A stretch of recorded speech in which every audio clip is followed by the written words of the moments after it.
بسم اللہ الرحمن الرحیم۔ اچھا، اگر آپ بھی اپنے بیٹے یا بیٹی کے رشتے کے لیے پریشان ہیں یا پھر خود اپنے رشتے کے لیے پریشان ہیں تو یہ وظیفہ آپ کے لیے بہت اہم ہے۔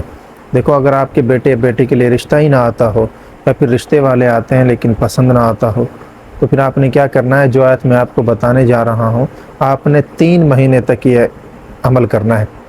آیت سن لیں سب سے پہلے تو، رب انی لما انزلت الی من خیر فقیر۔ اور پڑھنے کا طریقہ کیا ہے؟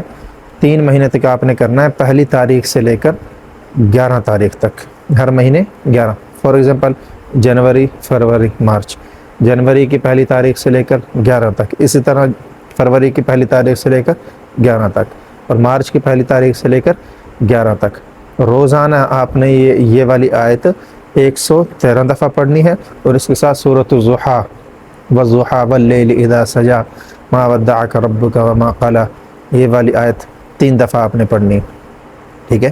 آیت 113 دفعہ اور سورۃ الضحیٰ 3 دفعہ، اور 3 مہینے تک یہ عمل کرنا ہے، ٹھیک ہے؟ رب انی لما انزلت الی من خیر فقیر۔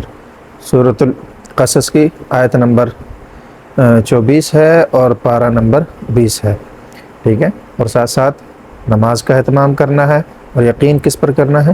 اللہ پر۔